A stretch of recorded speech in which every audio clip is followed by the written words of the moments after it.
Hey guys, it's Run to Make It by Ren, and if you want to see my 5 products I can't live without tag, stay tuned for more.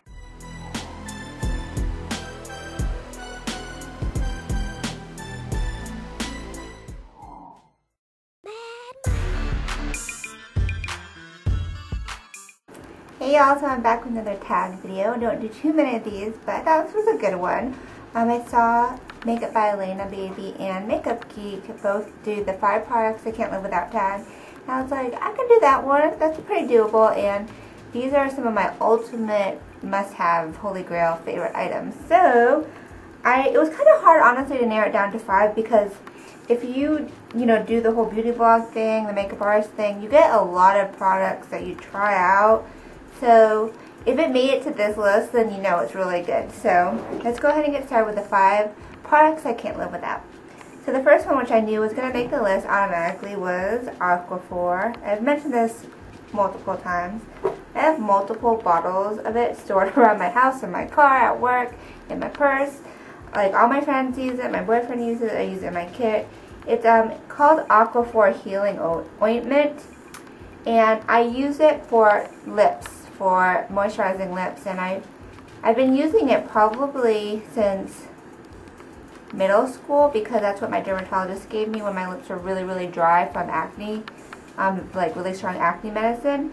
So I've been using it for a really long time, and I've tried different lip ointments, lip balms, and they can never compare to Aquaphor. So that's okay. So for the rest of the items, it was a little bit harder coming up with must-haves. So I tried to pick products I thought would be hard to replace, and items that I've used over and over and over consistently over other items. So one of them is the Eve Pearl Salmon Concealer, and this one is super used up, and it's the trio because this is like the pro version.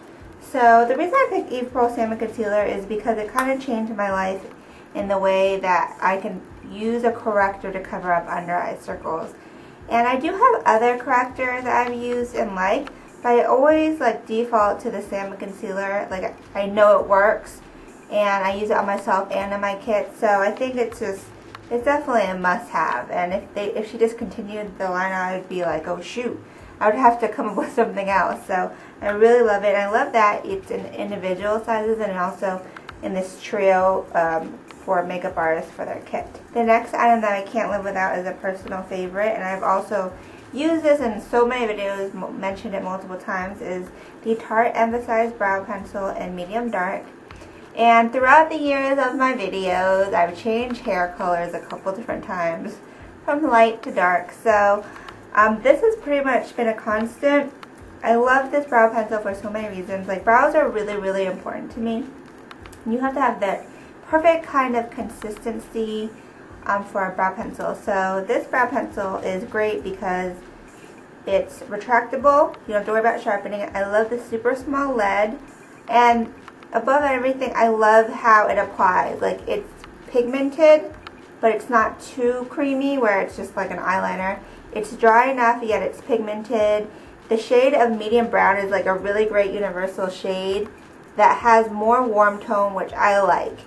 It's not super warm, but it's not like super ashy, and I personally don't like super ashy brow colors on myself. I just love the way that it applies. I just haven't, like, I also really like my MAC brow pencils, but I just haven't found the perfect color for me. So this is my favorite. And I really do use this little spoolie. It's really small and tiny, and I find that a spoolie is kind of a must-have for me to brush out excess color and stuff like that. So I love this brow pencil. I've purchased it multiple times over and over. Another favorite of mine, which has kind of changed my makeup game, is the Preo Individual Eyelash Curler. Also, I think all of these have definitely made it to my favorites list, but this is fabulous because sometimes, it's just no matter what I'll do, false lashes will droop down, or they won't, they'll separate from real lashes, and this is the only tool I've found that's been able to really get in there and lift lashes as well as make them feel more secure when you pinch your real lashes and the false lashes together. It just really makes a difference, and your false lashes will look great. And I use this on every single client. I have one for me, one for my kit. It's definitely like, really, it's a game changer. So I love the Preo Individual Eyelash Curler, and I got this from Alcone. Okay. Another must-have, which is kind of recent compared to some of these other ones. I kind of discovered this in the last year and a half, and it's the Revlon Precision Lash Glue. This by far is my absolute favorite lash glue for myself. I use Duo in my kit just because it's more sanitary, because it has a little squeezy thing going on. This one is different because it comes with a brush. This one is so gross too. The only thing that sucks about this is that, for me, this is my second tube. It gets really clumpy at the top, like after you use it, and then the brush gets messed up.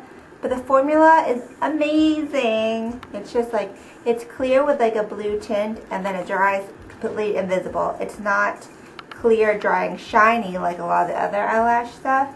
It's really clear. It's got a great hold. It dries quickly. I love the brush. Definitely a holy grail for me, and I think I'll just continue to repurchase and repurchase.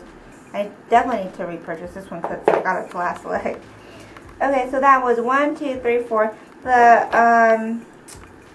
No, 1, 2, 3, 4, 5. That's 5 items. And I kind of threw this last one in there just because if I really, in terms of in general makeup, something I really have to have is eyeliner, personally. Growing up, when I first started doing makeup, I used to only wear eyeliner, and I just was amazed at the way that it can really transform your eyes. And growing up with like a monolid type of shape, it was like, I kind of struggled with it because I didn't know, like, things just didn't work the same on me. And when I found out, when I discovered eyeliner in middle school, I was like, yes, you know, it really can just accentuate and change your eye shape. So eyeliner is totally must have. I prefer black on myself. I prefer liquid on top of that. Liquid black liner for the top, and I usually always use Revlon Color Stay liquid liner, and I actually still use it on my kit. But for myself now, I've kind of gravitated towards these pen tip formulas, where the other one was more like the pot and you dip it in. I gravitated more to these kind of pen formulas because they're just more convenient. This one's by Eve Pearl. It's really good. I love just how you can easily draw on a really thin line. So for me, I don't really wear anything but black liquid liner, and you'll notice that in my, like, 95% of my tutorials, it's black liquid liner. And I always have to have, along with it, a black pencil liner, one that's really creamy and easy to apply. I don't like hard, stiff ones, even if they're waterproof. Like, I like creamy, easy to apply, because I put the liquid on top and I put the cream on the bottom in my waterline and on my lower lash line. So this one is a favorite. It's MAC Feline. It's probably my favorite black pencil from MAC, so definitely can't live without black liners. So that's my top 5 beauty products I can't live without. I also have this posted on my blog, typed up, and like I always do. So I wasn't tagged for this video, but I tag everybody who watches this, so if you want to do this tag as well, leave it as a video response, and I'll make sure to accept it. So I hope you guys enjoyed. I hope this was helpful. And until next time, I hope you guys have a great night. Ciao, fellas.